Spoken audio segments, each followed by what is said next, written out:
Bonjour à tous. Je continue à vous partager des extraits du livre de Yves Semen sur la théologie du corps de Jean-Paul II. Œuvre de la chair et fruit de l'esprit. Voici de nouveau les paroles de l'Épître aux Galates. Or, on sait bien tout ce que produit la chair: fornication, impureté, débauche, idolâtrie, magie, haine, discorde, jalousie, emportement, dispute, dissension, scission, sentiments d'envie, orgie, ripaille et choses semblables. Mais le fruit de l'esprit est amour, joie, paix, longanimité, serviabilité, bonté, confiance dans les autres, douceur, maîtrise de soi. Galates 5, 19-23. Si la maîtrise dans le domaine de l'éthos se manifeste et se réalise comme amour, joie, paix, patience, longanimité, serviabilité, bonté, confiance dans les autres, douceur, maîtrise de soi, comme nous le lisons dans l'Épître aux Galates, alors derrière chacune de ces réalisations, de ces comportements, de ces vertus morales, il y a un choix spécifique, c'est-à-dire un effort de la volonté, un fruit de l'esprit humain imprégné de l'Esprit de Dieu, qui se manifeste dans le choix du bien. Pour parler le langage de Paul, l'esprit a des désirs contre la chair, Galates 5, 17, et dans ces désirs, il se montre plus fort que la chair, et que les désirs engendrés par la triple concupiscence. Dans cette lutte entre le bien et le mal, l'homme se montre le plus fort grâce à la puissance de l'Esprit Saint qui, opérant à l'intérieur de l'esprit humain, fait en sorte que ses désirs fructifient en bien. Ceux-ci ne sont donc pas seulement épatants des œuvres de l'homme, mais davantage un fruit, c'est-à-dire un effet de l'esprit dans l'homme. C'est pourquoi Paul parle du fruit de l'esprit en mettant un E majuscule à ce mot. Sans pénétrer dans les structures de l'intériorité humaine au moyen des subtiles distinctions que nous offre la théologie systématique, spécialement à partir de saint Thomas d'Aquin, nous nous limitons à un exposé synthétique de la doctrine biblique qui nous permet de comprendre de façon essentielle et suffisante la distinction et l'opposition entre la chair et l'esprit. Que signifie l'affirmation « La chair a des désirs contraires à l'esprit et l'esprit a des désirs contraires à la chair » Galates 5, 17. Cette question semble importante et même fondamentale dans le contexte de nos réflexions sur la pureté de cœur dont parle l'Évangile. Cependant, à ce propos, l'auteur de l'Épître aux Galates ouvre devant nous des horizons encore plus vastes.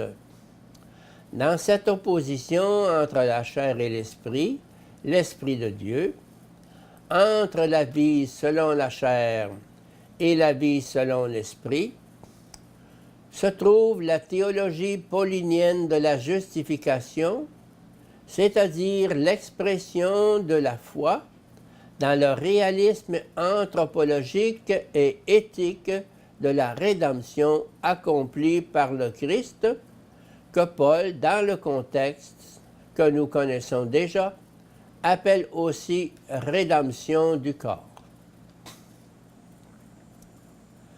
La chair est la liberté pour laquelle le Christ nous rend libres.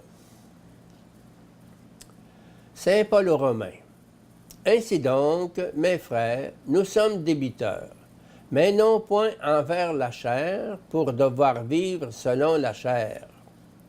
Car si vous vivez selon la chair, vous mourrez. Mais si par l'Esprit vous faites mourir les œuvres du corps, vous vivrez. Romains 8, 12, 13. Cette maîtrise, ou comme l'écrit Paul, le fait de faire mourir les œuvres du corps avec l'aide de l'Esprit, est une condition indispensable de la vie selon l'Esprit, c'est-à-dire de la vie qui est l'antithèse de la mort, dont il parle dans le même contexte. La vie selon la chair fructifie en effet en mort, c'est-à-dire comporte comme effet la mort de l'esprit. Les œuvres de la chair, il affirme que ceux qui les accomplissent n'hériteront pas du royaume de Dieu. Galates 5, 21. Ailleurs, il écrira avec une fermeté semblable, « Sachez-le bien, ni le fornicateur, ni le débauché, ni le cupide, qui est un idolâtre, n'ont droit à l'héritage dans le royaume du Christ et de Dieu. » Éphésiens 5, 5. Paul voit cette liberté pour laquelle le Christ nous a rendus libres. Galates 5, 1. C'est ainsi qu'il écrit. « Vous, en effet, mes frères, vous avez été appelés à la liberté. Seulement que cette liberté ne se tourne pas en prétexte pour la chair. Mais par la charité, mettez-vous au service les uns des autres. Car un seul précepte contient toute la loi en sa plénitude. Tu aimeras ton prochain comme toi-même. » Galates 5, 13, 14. Comme nous l'avons déjà noté précédemment, l'opposition entre corps et esprit, entre vie selon la chair et vie selon l'esprit, imprègne profondément toute la doctrine paulinienne de la justification. Avec une exceptionnelle force de conviction, l'apôtre des gentils proclame que la justification de l'homme s'accomplit dans le Christ et par le Christ. L'homme obtient la justification dans la foi œuvrant par la charité, Galates 5, 6, et pas seulement par l'observance de chaque prescription de la loi de l'Ancien Testament, en particulier de la circoncision. La justification vient donc de l'Esprit de Dieu et non de la chair. Par conséquent, il exhorte les destinataires de sa lettre à se libérer de la fausse conception charnelle de la justification pour suivre la véritable conception, c'est-à-dire la conception spirituelle.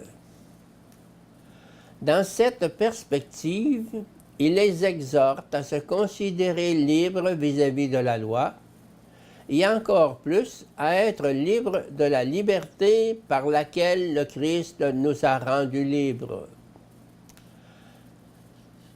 Ainsi donc, en suivant la pensée de l'apôtre, il nous faut considérer et surtout réaliser la pureté évangélique, c'est-à-dire la pureté du cœur, selon la mesure de cette liberté par laquelle le Christ nous a rendus libres.